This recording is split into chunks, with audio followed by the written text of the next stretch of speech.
There is no central. In 2011, somebody took it down. Morning meeting.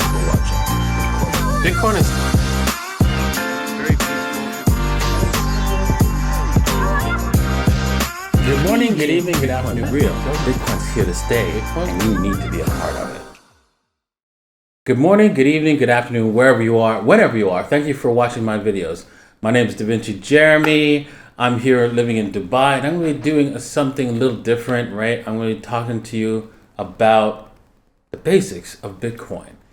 And I'm famous, basically, for buying Bitcoin at $1, right? So I know about Bitcoin because I've been around for a long, long time.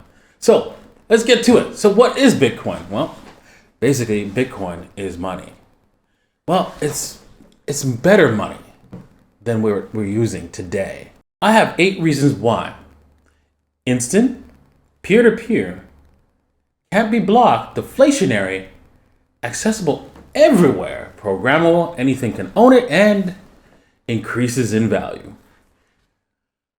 Wow, that's a lot. That's a big list of reasons why you want to own Bitcoin. But let me explain every single one of those points one by one, because it's just like you're like, I don't understand some of that things that you're talking about. So yeah, I'm going to go over that. So let's start with instant. Well, Bitcoin can be sent to anyone, anywhere in the world instantly. Yes, I know sometimes people have to wait for a block confirmation so they make sure that the money can't be reversed, right? Because yes, there is an option to reverse the money in the instant transaction, but with the Lightning Network, that's not possible. So if you're using the upgraded version of Bitcoin, you don't have to worry about that. The transactions remain instant, and you don't have to worry about any issues of people reversing the transactions. And if you're using the actual Bitcoin network, not Lightning Network, well, you can always wait one confirmation, actually, for your Bitcoins to be settled. Also, peer-to-peer. Now, I'm not saying bridge to bridge. Okay, bad jokes aside, right? Peer-to-peer means like, okay, well, I've got some cash here, and I'm going to give it to you, right? And you're going to give me the thing that I want to buy from you. That's what peer-to-peer is. Basically, I could send you cash, give you cash, if we're in the room together, and then you could give me either a service or a thing that you're going to give to me, and there's nobody in between.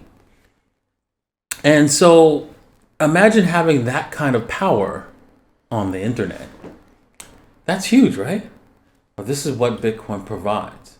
You could now work with somebody on the internet anywhere in the world and be able to send them a Bitcoin or some fractions of a Bitcoin, because you don't have to use a whole Bitcoin.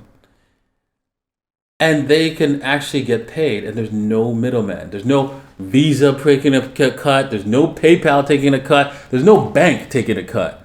There's no business taking a cut. It's just you and the other person on the other side of the transaction.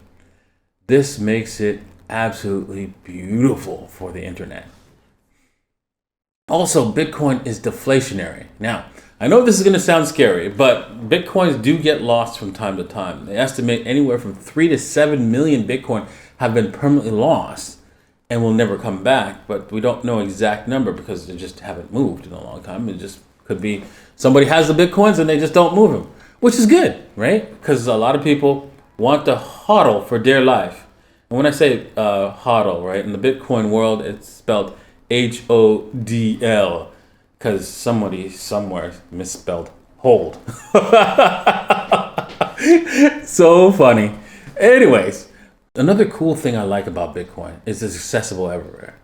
This is why I like Bitcoin and spam. I do. I like them, Sam I am. And I would transfer them in the boat. And I would transfer them with a goat. I will transfer them in the rain and in the dark and on a train. And in a car, and on a plane.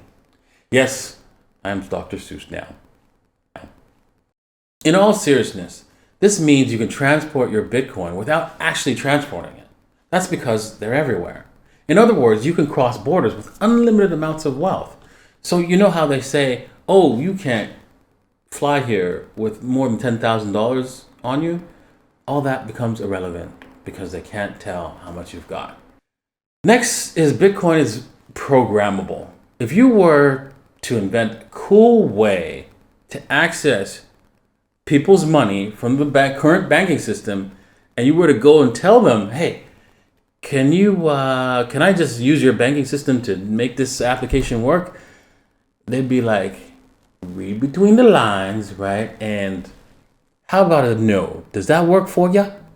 Another cool feature about Bitcoin is anything can own it. Bitcoin network doesn't care if you're a fridge. This means your refrigerator can order food for you if it's smart enough because it can own Bitcoin. It doesn't need your authorization or your bank's authorization to spend it. Another use case is your car. Imagine owning a car that's autonomous, that can self-drive, self-repair, and everything. It can go out and earn money for you. And then if it needs to get power or gas or repairs, it can go and do it itself. It can pay for it itself and then give you the rest. Amazing how we're going to have a future where you don't have to work, your robot does. That's what I'm looking forward to. And finally, Bitcoin increases in value. As more and more people learn about Bitcoin and all its cool features we've just mentioned today, its value will increase. If you don't believe people will jump on it, keep in mind Michael Saylor hated Bitcoin at first. But once he learned the money was losing value fast, he did his own research and concluded Bitcoin was the best for him and his company as a long-term savings and a means for planning long-term future. If you don't agree just yet, ask yourself, can I buy the same amount of stuff with the same amount of dollars I did just 1 year ago? Small reminder, dollar stores are now $1.25 stores. With all that said, if you feel like, oh my God, I have to buy Bitcoin before anyone else figures it out, well, you understand the power of Bitcoin. If not, I suggest you continue your education. And I would suggest you read the book called The Bitcoin Standard. Links are in the description below. For me, after reading the book, I felt like, darn, I don't have enough Bitcoin. Because, well, Bitcoin's real. Bitcoin's here to stay, and you need to be a part of it. I hope you enjoyed this video. This is a new series that I'm going to be working on for the next little while. If you do, and you have any kind of topics you want to discuss, please leave a comment in the comment section below. And don't forget to like, subscribe, and hit the bell button and all. Thank you for watching, and I hope to see you in the next video.